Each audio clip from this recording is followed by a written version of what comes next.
Good evening. কেমন আছো সবাই? চুমকির সংসারের আরেকটি ব্লগে সবাইকে স্বাগত। আজকে ব্লগটা এখান থেকে স্টার্ট করলাম। হঠাৎ করে সৌরভ বলল সন্ধ্যে 7টার সময় চলো আমরা কোথাও বাইরে থেকে ঘুরে আসি। তো বাস যেই বলা সেই কাজ, বেরিয়ে পড়লাম আমরাও। জানি না কোথায় নিয়ে যাবে, তো আমরা বললাম চলো, নিয়ে যখন যাচ্ছে আমরাও এই সুযোগটা কেন হাতছাড়া করি। তো দেখলাম চলে এলাম আমরা নিউ টাউন। ওখানে জাস্ট এমনি ঘুরছিলাম, তারপরে ভাবলাম একটু কিছু খাওয়া দাওয়া করে বাড়ি চলে যাব। তারপরে ওই জন্য ওখানে অনেকগুলো গাড়ি বসে খাওয়ার জন্য, বিকেল থেকে এগুলো স্টার্ট হয়। তো অনেকজন আছে সেখানে ভাবলাম একটু মোমো খাই। সেই জন্য জিনির জন্য একটু স্যুপ আর আমরা একটু মোমো নিয়ে নিয়েছিলাম। তারপরে দেখলাম ওখানে একটা মেলা বসেছে, আর সুযোগ কে ছাড়ে, মেলা তো দেখতেই হবে। সেই জন্য চলে এলাম এই মেলাতে। তাই ভাবলাম চলো তোমাদেরকেও মেলাটা একটু ঘুরিয়ে দেখিয়ে নিই। এটা হচ্ছে মেলার এন্ট্রি পয়েন্ট। আমরা ঢুকছি এখানে মেলাতে ঢুকে দেখলাম সোজা সোজা একটা শালের দোকান দেখা যাচ্ছে। মানে প্রচুর ধরনের শাল আছে, সুন্দর সুন্দর হাতের কাজ করা, এমনি নর্মাল শাল যেমন হয়, খুব সুন্দর দেখতে সব জিনিসপত্র এখানে দেখা যাচ্ছে। আরো অনেক দোকান আছে। এত বড় মেলাটা আমরা দেখে তো অবাক হয়ে গেলাম যে যদি না আসতাম তাহলে তো আমরা খুব বড় একটা জিনিস মিস করে যেতাম। আর মেলা দেখতে তো সবাই চলো আমার সঙ্গে ঘুরে ঘুরে দেখতে থাকো মেলাতে কি কি আছে, কি কি ধরনের এখানে জিনিস পাওয়া যায়। আমরা গ্রামের দিকে যে মেলাগুলো দেখি ওগুলো তো অনেক ছোটখাটো মেলা, অত সব জিনিস পাওয়া যায় না হয়তো, কিন্তু এই মেলাটাতে সমস্ত ধরনের জিনিসপত্র আছে। মানে তুমি ঘরের সমস্ত জিনিসপত্র পেয়ে যাবে। যেমন এখানে আছে কতগুলো সুন্দর সুন্দর কার্পেট আছে অনেক ধরনের। তো আমরাও দেখছিলাম যে আমাদের বাড়ির জন্য কিছু দরকার আছে, সেই জন্য দেখছিলাম। তো এত দারুণ এখানে সেই লেদার টাইপের যেগুলো একদম সফট হয় না, সেই টাইপের কার্পেটগুলো পাওয়া যাচ্ছিল।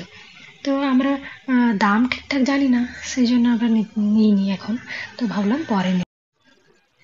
তারপর চলে এলাম একটা বইয়ের দোকানে।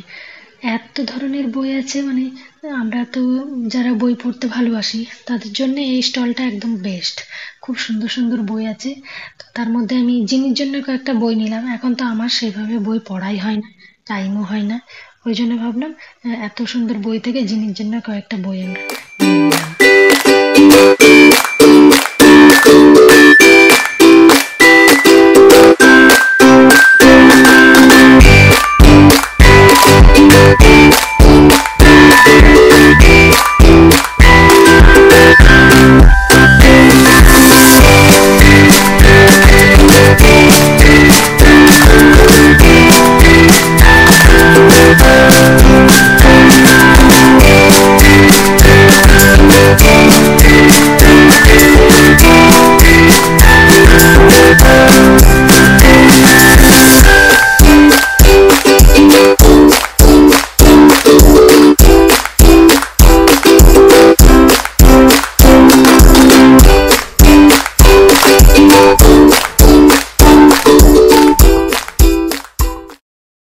এখানে একটা ড্রাই ফ্রুটসের দোকান আছে। অনেক ধরনের ড্রাই ফ্রুটসই আছে, কিন্তু আমাদের বাড়িতে মোটামুটি আছে, যার জন্য নিলাম না আর কিছুই। আর দামটাও এখানে না অনেকটা বেশি, যার জন্য নিতে খুব গায়েও লাগছে। তো এছাড়াও আরো অনেক মেয়েদের কসমেটিক্স এর দোকান আছে, ব্যাগ আছে, চুড়িদারের পিস, তো যে যেটা চাও মোটামুটি এখানে নিয়ে যেতে পারো, কোনো প্রবলেম নেই।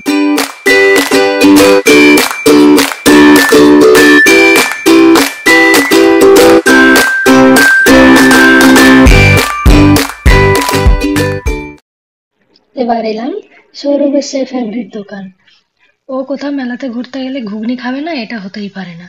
এমনিতেই খেতে থাকে বাইরে কোথাও বেরোলে, তারপরে মেলাতে এলে তো চাই চাই। এই জন্য বললাম ঠিক আছে তুমি ঘুগনি খাও। এদিকে জিনিও অনেকক্ষণ ধরে এই ট্রেন যে চড়কটা ছিল ওটাতে চাপার জন্য খুব জেদ করছিল। বললাম চলো আমি তাহলে একে একটু ঘুরে নিয়ে আসি।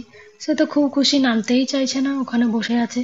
ওই জন্য পাশাপাশি যতগুলো ছিল দুই একটা যেটাতে মোটামুটি ওকে চাপানো যাবে সেগুলোতে চাপিয়েছিল। এটা একটা ফ্রগ, এমন জাম্প করছিল। তারপরে লাস্টেও এক রাউন্ড দেওয়ার পরে বলছে বাবা চলো নেমে যাই। আমি তো আর বসে থাকবো না, সেই জন্য এখান থেকে নামার পরে ভাবলাম যে না না এটাই লাস্ট, আর চড়কে উঠাবো না, কারণ এই চড়কে উঠাতে উঠাতে আমাদের সব টাকা শেষ হয়ে যাবে। ওই জন্য কয়েকটা ওকে জিনিস কিনে দিলাম, বেলুন টেলুন কিনে দিলাম। তারপরে বুঝিয়ে বাজিয়ে যে অন্য কোথাও আরো একটা মেলা হচ্ছে সেখানে গিয়ে চাপাবো বলে ভুলিয়ে ওকে নিয়ে আসা হলো। তো এখান থেকে ওই জন্য সোজা বাড়ি চলে এলাম। তো আজকে ভিডিওটা কেমন লাগলো সেটা কমেন্ট করে একটু জানিও, আর চ্যানেলটা একটু সাবস্ক্রাইব করে দিও। ততক্ষণ সবাই ভালো থেকো, টাটা।